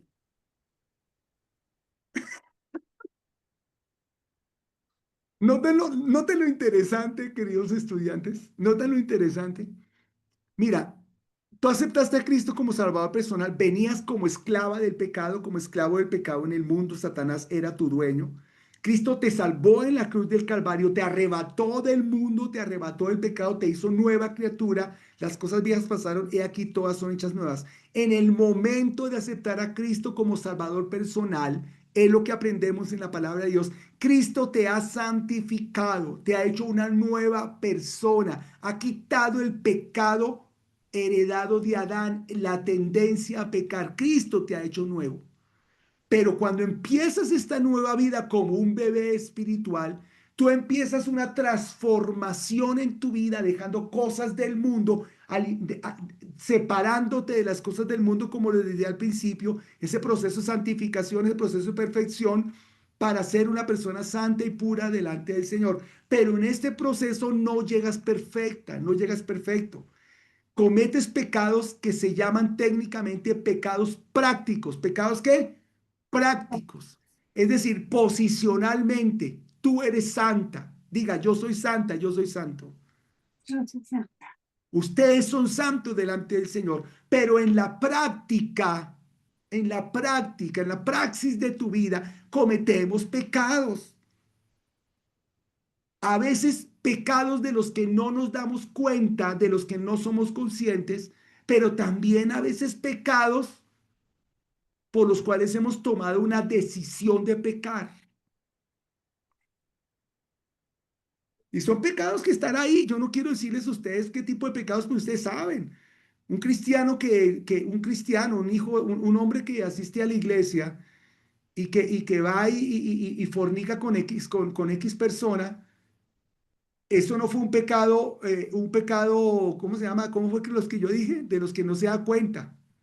Eso fue un pecado que programó y por el que decidió pecar. Cuando una persona en Cristo miente, es porque conoce que no hay que mentir y decide mentir. Y decide mentir. Esos son pecados deliberados. Sin Cuando embargo, el versículo herimos, número 27 dice que lo único que queda es una horrenda expectación de juicio. Es decir, no hay nada que hacer cuando esa persona ha pecado. Estos dos versículos, para que ustedes aprendan, mis queridos estudiantes, estos dos versículos son dos versículos que nos llevan a aprender que si hay algo que Dios odia, es la apostasía. Si hay algo que Dios odia, es que la gente lo ame a Él y diga que está con Él y crea en Él y después dé un paso atrás y después se devuelva al mundo. Eso si algo Dios lo cacha, es eso. Él sí no va con eso. Él quiere gente fiel. Gente fiel, mis queridos estudiantes. Él quiere que hayan personas que se consagren completamente a Él. Entonces, el problema de pecar otra vez. Vamos a irnos por estos 5 puntos. 26. Si peco voluntariamente, no hay más sacrificio por los pecados, porque ya hubo el sacrificio, Iván. Él nos lo explicó. ¿Cuándo fue el sacrificio? En la cruz hace 2000 años. 2. Lo que queda es un juicio inminente. Cuando una persona comete apostasía, lo único que le queda es ese juicio inminente, una horrenda expectación de juicio. Entonces, el autor del libro, para que los judíos que leyeron la carta comprendan el asunto, llama a la ley de Moisés para que ellos la atiendan. ¿Se acuerdan ustedes, a propósito de este tema que estamos hablando, dice el autor del libro, que cuando alguien viola la ley de Moisés hay que traer 2 o 3 testigos? Y que el que viole la ley debe ser muerto. Eso es lo que dice el versículo número 28 y el versículo número 29. Mira cómo dice el versículo número 29. Si en la ley de Moisés una persona que viole la ley debe ser muerto, ¿cuánto mayor, versículo 29?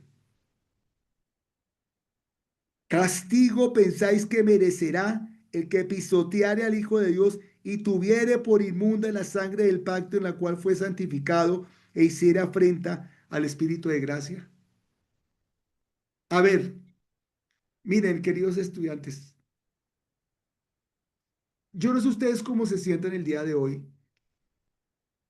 pero a veces,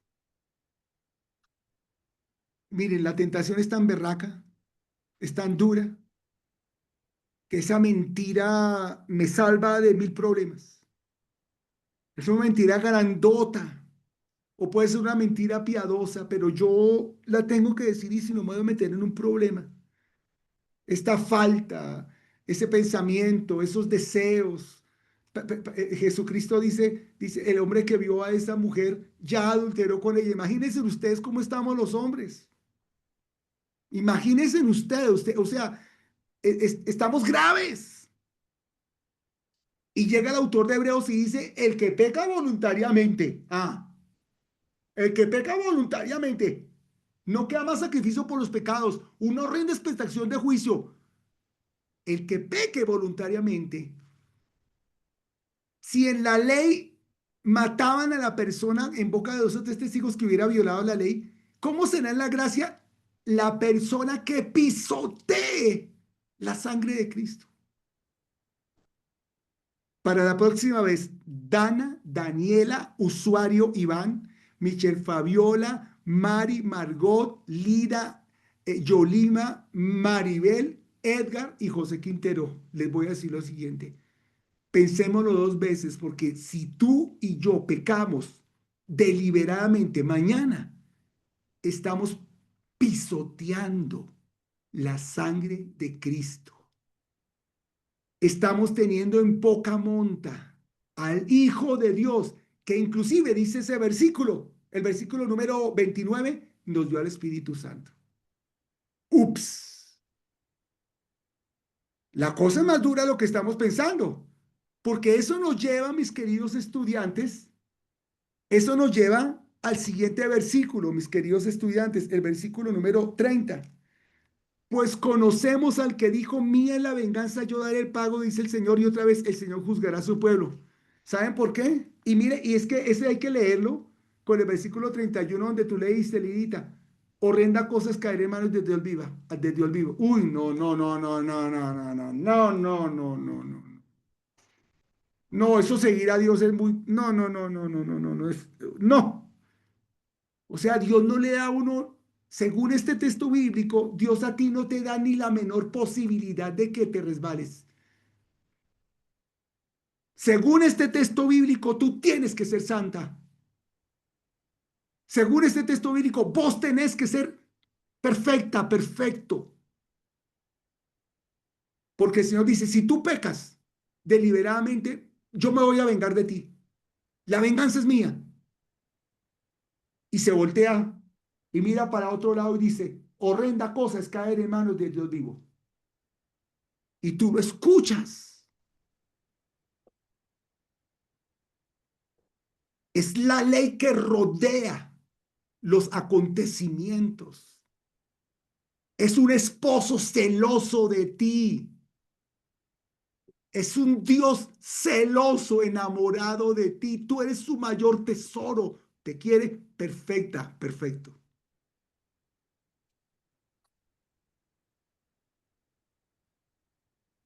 Según esto,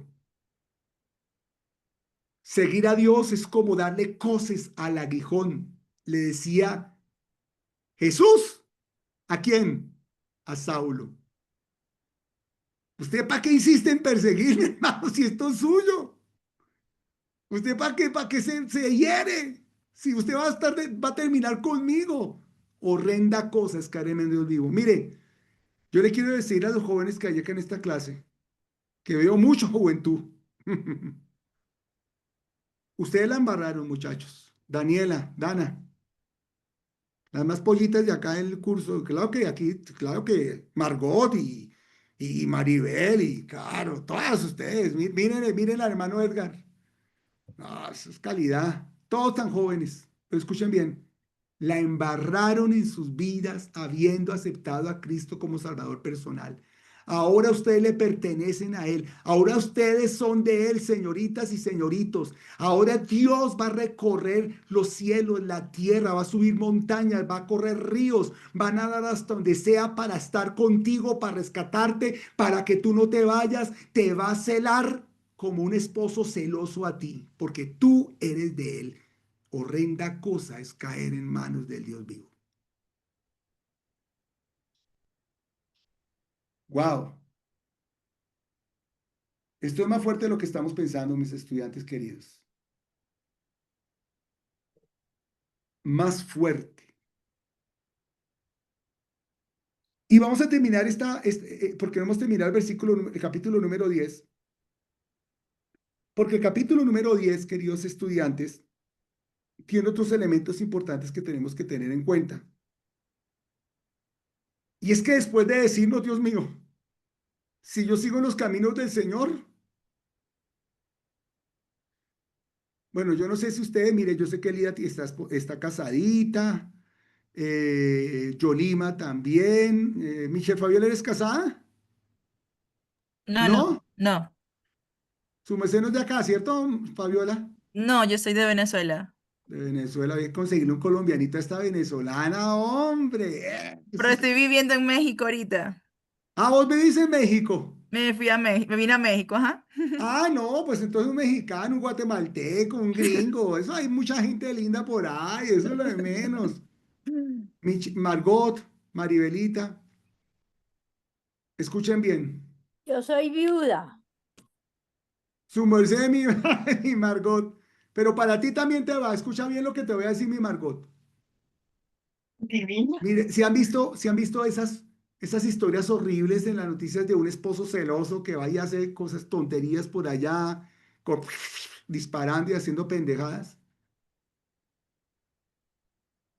Ese no es el tipo de celo de Dios.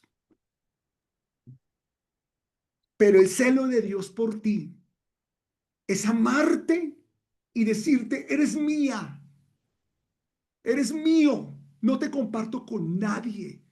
Tú caíste en mis brazos, horrendo para ti, pero de parte mía te voy a amar, de parte mía te voy a cuidar, de parte mía te voy a proteger, de parte mía no te me vas a escapar de mi corazón. Estás en mí, eres mío, tú eres mía. Esa es la manera como Dios nos enseña su amor. Por eso es lo difícil de caer en los caminos del Señor.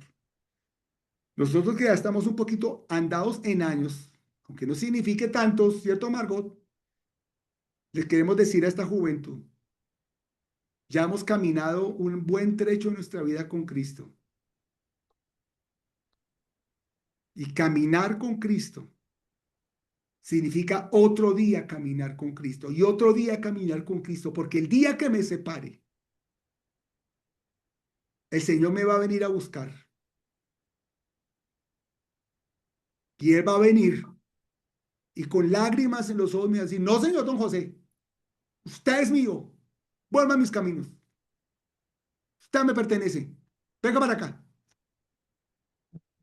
Y ustedes no saben cómo eso es una muestra tan maravillosa de amor.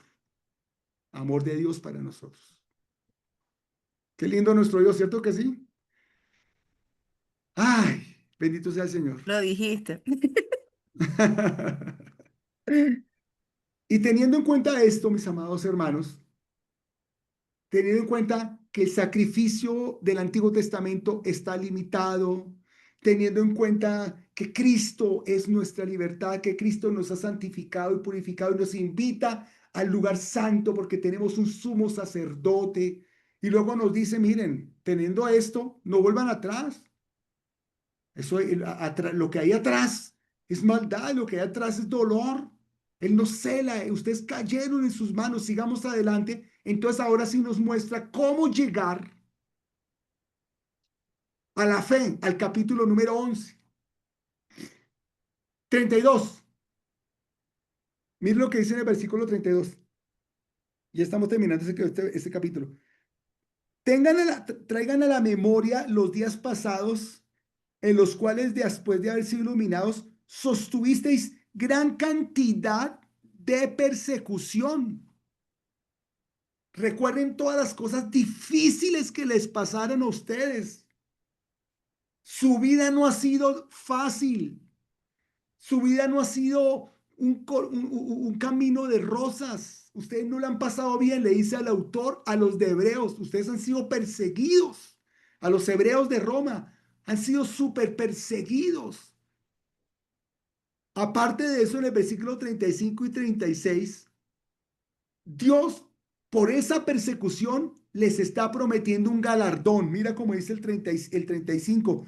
No perdáis vuestro galardón, no perdáis vuestra confianza que tiene grande galardón, porque si es necesaria la paciencia para que habiendo hecho la voluntad de Dios, obtengáis la promesa. Es decir, para esto, mi hermano y mi hermana, ustedes dicen, ay, si el pastor aquí asustándonos, no, este profesor asustándonos que horrenda cosas en caer de manos del Dios vivo, ¿cómo así? No, yo pensé, hasta esta clase yo pensé que Dios era solo amor. Hasta esta clase yo pensé que Dios era solo lindura y que Dios me perdona siempre y que Dios nunca me va a hacer nada malito porque es Diosito lindo. ¡Bah! Eso no es así. Hermanos y hermanas, horrenda cosa es caer en manos del Dios vivo, sí, pero al mismo tiempo tú tienes un galardón. Pero al mismo tiempo tú triunfas. Pero al mismo tiempo Dios te bendice, al mismo tiempo Dios te glorifica, al mismo tiempo Dios derrama y derrama y derrama bendición. Porque es que no estamos con Dios porque, ay, qué horrenda cosa es caer en manos de Dios vivo. Voy a portarme juicioso porque si no, eso cae un rayo y me parte en dos. No, es una bendición, un galardón que Dios tiene para ti, varona, varón. ¿De verdad? que este capítulo es demasiado maravilloso. Y termina el versículo 39, mis queridas estudiantes y estudiantes, diciéndonos, pero nosotros no somos de los que retroceden para perdición, sino de los que tienen, me toca con las gafas, perdón. Pero nosotros no somos los que retroceden para perdición, sino de los que tienen fe para preservación del alma. Entonces, esta imagen que ustedes ven ahí nos está hablando de la importancia del reconocimiento de Dios de que sí, pasamos por momentos difíciles. Ustedes son perseguidas, ustedes son perseguidos, son angustiados, ustedes son presionados en su vida espiritual. A ustedes les va difícil en su vida cristiana, pero tienen un grande galardón. Corran, gánense en ese galardón, disfruten de todas las bendiciones de Dios. Porque a propósito les digo, nosotros no somos de los que retrocedemos. A ver, Edgar, ¿usted es cristiano? Sí, Maribel, ¿usted es cristiana? Amén. Yolima, ¿su es cristiana? A todos les voy a preguntar, prendan el micrófono. Yolima, Amén, sí, Señor. Mari, ¿su es cristiana? Sí, claro, pastor. Lida, ¿tú eres cristiana? Sí, señor. Iván, ¿tú eres cristiano? Sí, señor. Michelle Fabiola, ¿vos eres cristiana? Sí, hija de Dios. Daniela, ¿tú eres cristiana? Sí, señor. Mi Margot, ¿tú eres cristiana? La amada de Dios. Daniela, ¿tú eres cristiana? Dana, perdón, Dana. Sí, señor. Si ustedes son cristianos, les voy a decir una cosa. Como un cachaco me pongo la mano aquí debajo del chaleco para decirles, ¿saben qué? Nosotros no somos de los que retrocedemos. Nosotros no somos de los que damos pasos atrás, chatos. Nosotros vamos para adelante. Nosotros amamos nuestra vida de cristianos. Nosotros somos felices obedeciendo a Cristo. Nosotros amamos la cruz, amamos nuestra vida cristiana, nuestra iglesia, nuestra Biblia. Somos felices obedeciendo a Cristo. Punto. Y tiras el micrófono.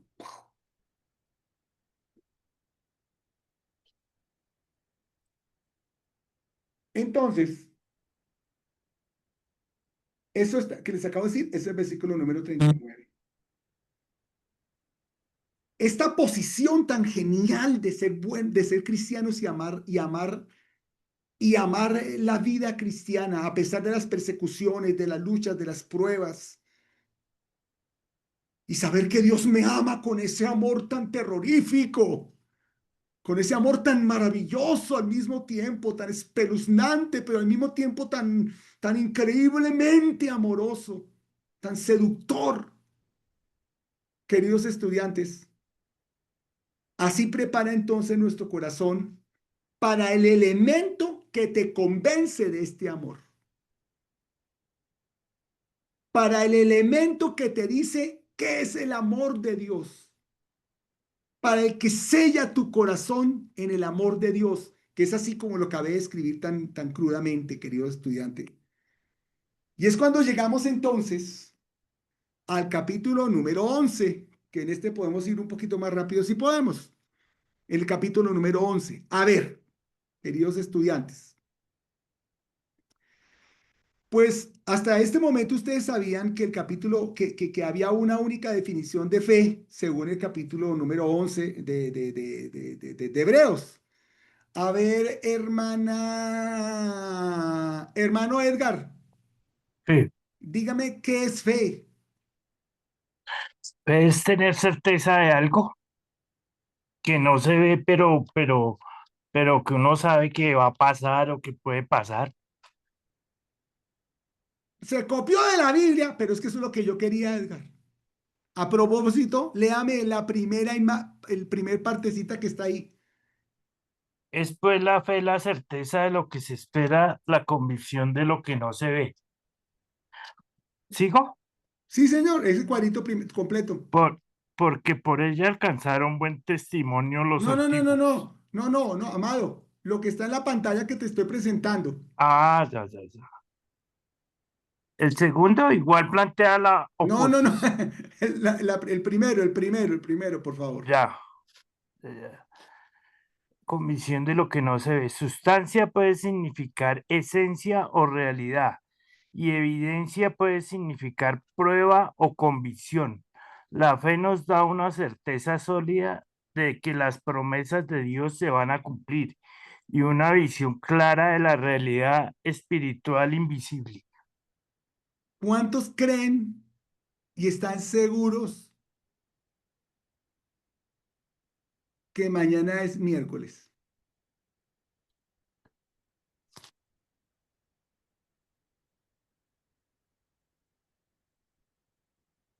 ¿Por qué será que estamos seguros de eso? Porque es evidente, ¿cierto?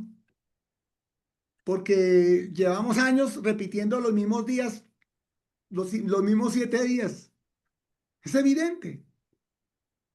Esa es la convicción, la certeza sólida de que las promesas de Dios se van a cumplir y una visión clara de la realidad espiritual invisible. Es decir, lo que no vemos, que es invisible, se vuelve una realidad. Es una certeza de que eso va a pasar.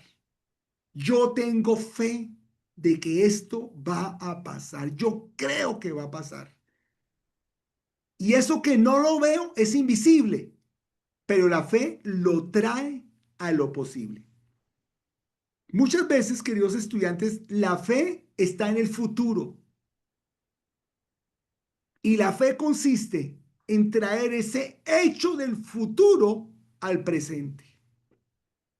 Por ejemplo, yo tengo fe que un día voy a tener un helicóptero. Eso está en el futuro. ¿Cómo hago para que eso se haga una realidad? Traerlo del futuro a mi presente.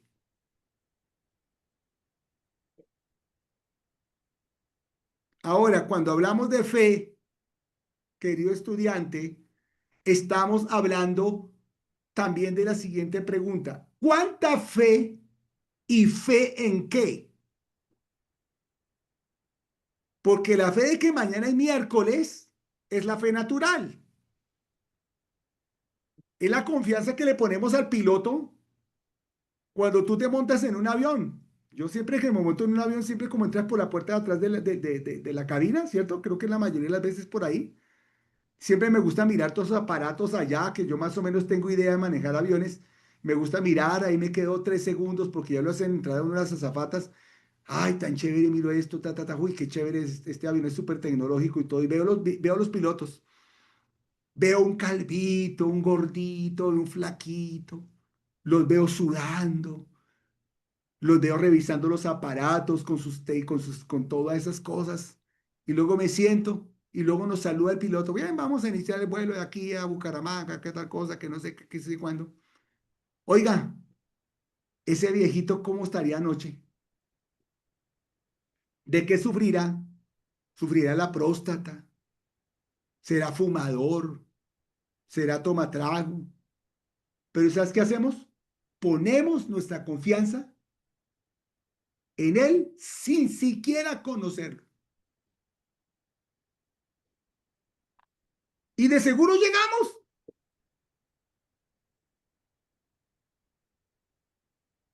Según la Biblia, ¿cuánta fe?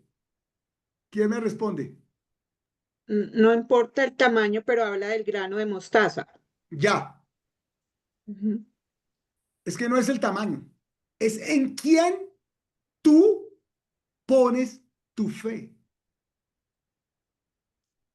Porque si yo pongo mi fe en los hombres, la Biblia dice que el hombre puede ser maldito por confiar en los hombres. Miren, yo compré un carro nuevo hace algún tiempo. Oiga, tiene unas latas que son más delicadas que una cáscara de huevos. Pensé que ese era el mejor carro del mundo. Solo miran y ya se le mete una lata, ya se le mete un algo. Se estrellan las moscas y le dejan ahí un puntico. No. Yo veo eso complicado. ¿En quién tenemos que colocar la fe? ¿En las cosas? ¿En los hombres?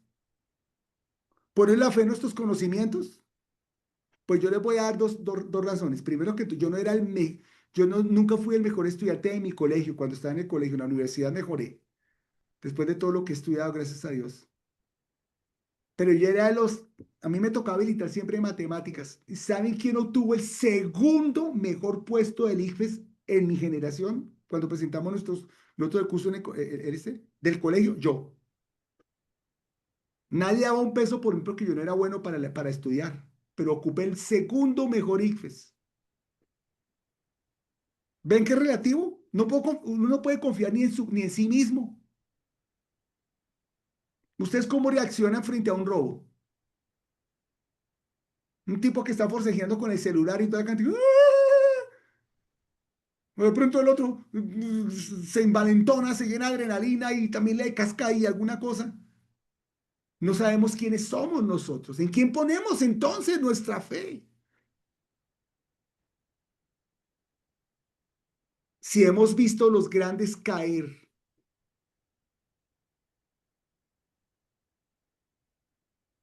entonces tenemos que saber en quién colocar nuestra fe. Después de ese planteamiento, ahora sí sigamos. Igual plantea la oposición de la fe a la vista.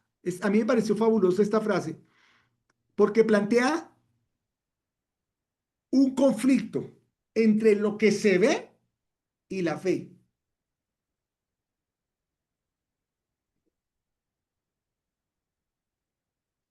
Recomienda a los hombres que sin un punto para apoyar su fe, se deberían de apoyar en las promesas de Dios. El hombre que puso su casa ¿dónde? Sobre la roca. Aprende a poner a Dios primero en todo. Vuélvete un fanático de Dios. Vuélvete un fanático de la fe en Cristo, en Dios. Y un ejemplo es precisamente, un ejemplo de esto que les estoy diciendo es precisamente Eliseo y su siervo. ¿Se acuerdan cuando estaban los sirios que estaban intentando venir contra ellos? Y allá estaba tranquilo Eliseo, no tenía ningún problema. Y Jefte no, sino, ¿cómo se llamaba el siervo de Moisés, de Eliseo? Se llamaba, el siervo de Eliseo se llamaba, tengo un lapsus, ahorita se las digo. Estaba temblando y diciendo, por favor, Eliseo, mire, se vienen los enemigos, ¿qué vamos a hacer? Y Eliseo oró por su siervo y le dice a Dios, Dios, ábrele los ojos a este siervo para que vea. Y cuando Dios le abrió los ojos a Eliseo, a este siervo vio una cantidad, un ejército del cielo que estaba protegiendo a Eliseo y estaba protegiendo la ciudad donde ellos estaban. Teniendo en cuenta eso, el siervo de Eliseo se animó al ver con sus propios ojos la poderosa realidad espiritual que Eliseo ya había visto por la visión espiritual de la fe. Es decir, el siervo veía una realidad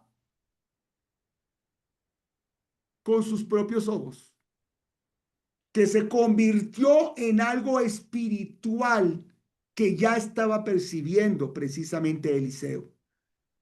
Es decir, para desarrollar fe, querido estudiante, hay que ver primero con ojos espirituales. ¿Se acuerdan que Pablo llama a este tema que llamemos las cosas que no son como si fueran?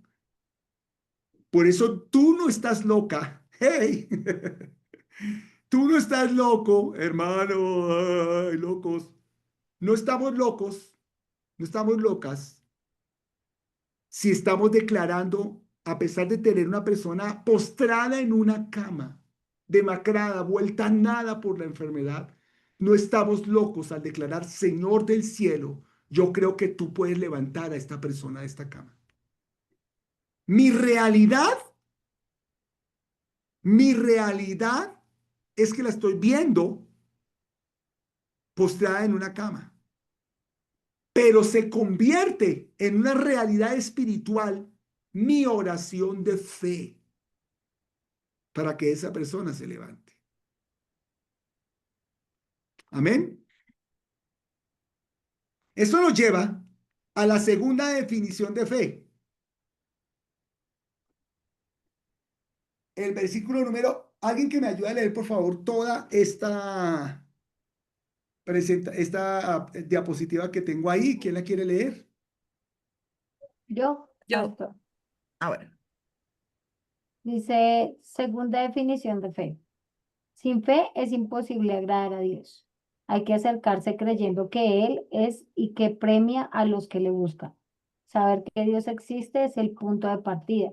Entonces, el universo existe, pero exactamente quién lo hizo, eso lo entendemos porque aceptamos por fe que Dios lo hizo todo. Y la segunda definición de fe es el versículo número 11, versículo número 6. Porque sin fe es imposible agradar a Dios. Y sabemos que los que se acercan a Él deben de acercarse creyendo que lo hay. Y entonces el autor del libro llega y comienza a decir, por fe creemos que el universo fue creado. Entonces el autor llega y comienza a pensar, el universo, a ver, el universo. Ahí puse una imagen de unas estrellas. Bueno, ¿quién hizo esas estrellas? A ver, ¿cómo empezó eso? ¿Cómo lo entendemos? Sin embargo, ahí están. Ahí están. La están viendo nuestros ojos. Están ahí, son una realidad. No sabemos cómo se mueven, no sabemos por qué no se caen, no sabemos por qué no se expanden, no sabemos por qué están tan lejos, no sabemos todos esos descubrimientos, no lo sabemos, pero ahí están. Esa es la fe. Es palpable cuando expandimos nuestro corazón a Dios creyendo que le hay, creyendo que existe, creyendo que puede ayudarnos. Esa es la fe, mi hermano, mi hermana. La fe funciona cuando tú crees que está ahí.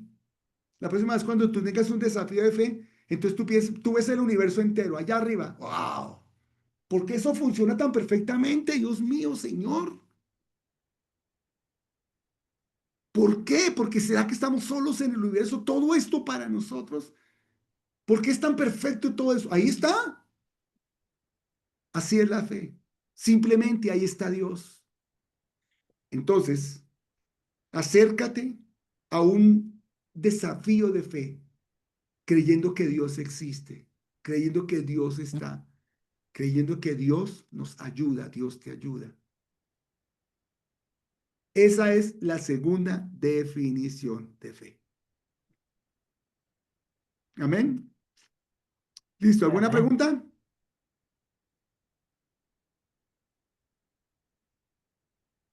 Bueno, creo que hoy hemos tenido una clase satisfactoria. Les bendigo.